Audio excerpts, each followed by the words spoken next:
Hi, my name is Martin Omander, and I welcome you to Google Root Access, the show featuring actionable startup advice.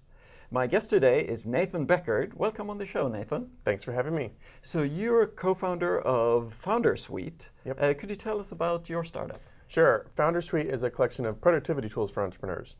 We have 5 web apps and a collection of about 80 templates, spreadsheets, documents for entrepreneurs.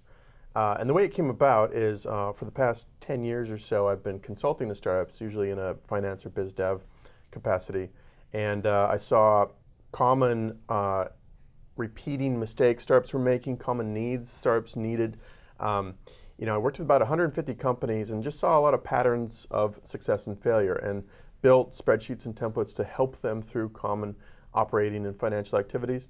And then from that, turn that into what we have today, which is Foundersuite. Oh, great. Yep. So you are a startup for startups, a meta startup, if you will. Yes. Yeah. How's business? Business is good, yeah. Yeah. We launched in June of 2013, and we're up to over 4,500 startups on the platform now. We're adding about 20 to 25 startups a day, so things are rocking. Oh, great. Congratulations. So you say that you've seen many startups and you've seen things that work and things that don't. Yep. What's one of the main challenges that startups could do better at, do you think? Yeah, fundraising is the perennial challenge of startups. And Indeed. Yeah. One that a lot of entrepreneurs do poorly or wrong. And you can actually hurt yourself if you do it wrong. I see a lot of startups that take the spray and pray approach, right? They put together a pitch or sometimes a business plan, and they just blast it out to every VC email address they can find, or they're pinging people through LinkedIn that have no relevance to what they're doing. The spray and pray approach doesn't work. Not only is it not going to get you meetings, it's completely ineffective, but it could actually come back and hurt you if you do eventually find a warm introduction to an investor and they see that they've added you to their spam filter before. It could be a signal that you really don't know what you're doing, that you didn't take the time to learn how the fundraising process works, and that you were just spamming investors. So instead, we really champion a very laser-focused, targeted approach to fundraising. This means finding the right investors by geography, location, and stage. It also means finding the warm connection into those investors that you've identified. As one example, in our investor CRM tool, we have a LinkedIn plugin to LinkedIn's API. So if I'm trying to reach Mark Andreessen, he's on my targeted list, I can see who can connect me to Mark Andreessen. So that's one example of how people do it wrong and how they can do it better. Do it better, great. So you said, you mentioned sort of the trinity of location, stage, and industry. Right. Could you tell me a bit more about that? What's the right way to think about those if you're in a startup? Yeah, this is pretty common sense stuff, but it's still something that a lot of entrepreneurs in their hunger to raise money do wrong. First is industry, right? This should be pretty intuitive, but if you're a fintech startup, you should be looking at investors that have a stated preference for financial technology. If you're a mobile app or a social, if you're B2B or B2C, obviously if you're in medical devices or something else, you should really be filtering out any investors that don't specifically play in your space. That's the industry. The stage is something that I see people do wrong sometimes. They'll identify a fintech investor, but that fintech investor does B or C rounds, later stage investing, whereas they're really at the seed or A round. They might take a meeting just to kick the tires and hear what you're doing, but it's very unlikely they're going to invest in you because they have their fund has a charter to invest in a certain stage of business. So getting the stage right, whether it's seed, Series A, or later, is important. And then finally, location.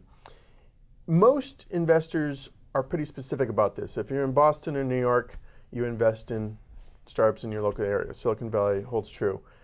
Some investors will play outside their sandbox.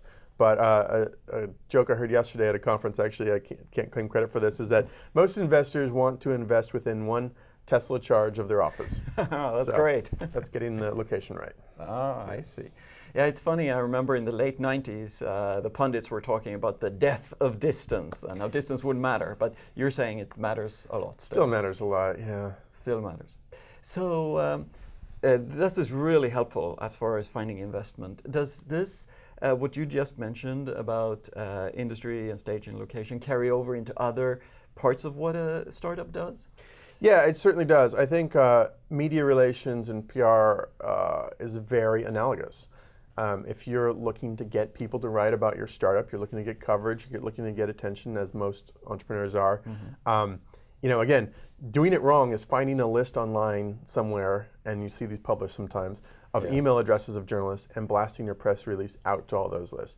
You're going to piss them off. Journalists hate it when they get spammed, and again, they know when they're being spammed.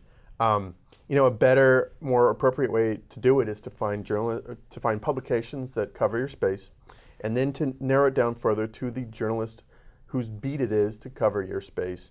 And then ideally, if you can also figure out what they're currently writing about, their editorial calendar, that's the golden. We try and enable some of that with our media CRM tool.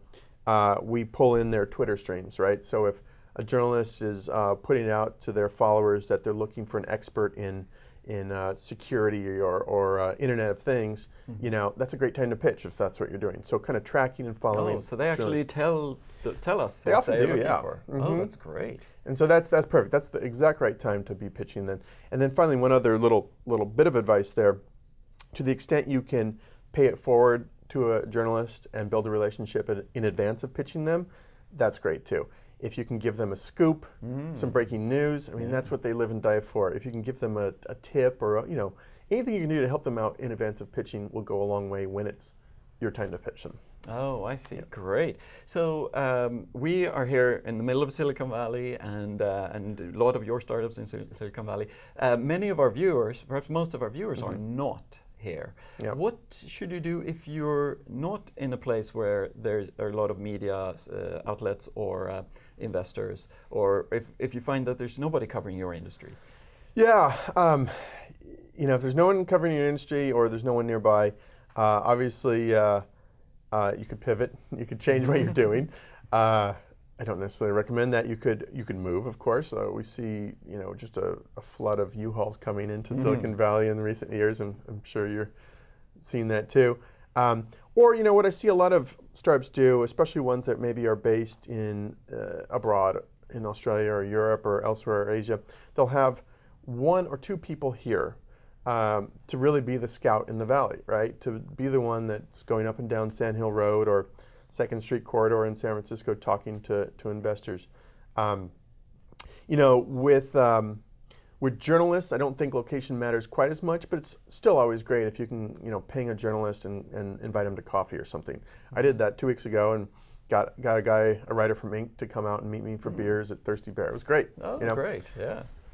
And then finally, if you can't find anyone who's really covering your space or investors that declare they're interested in your space, that's not necessarily a bad thing. If you're doing something really so unique that no one's following it yet, that can be a huge advantage. Journalists and investors are always looking for the outlier, right? They're looking to break news. They're looking for that unique, different thing, not the nth iteration of a social photo sharing app, right? Oh, so yes.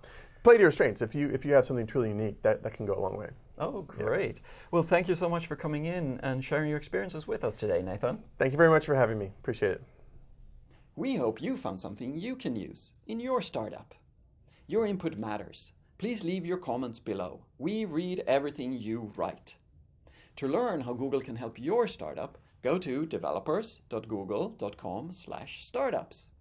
If you would like to be a guest on the show, go to bit.ly/apply root access. That's it for now. See you next time.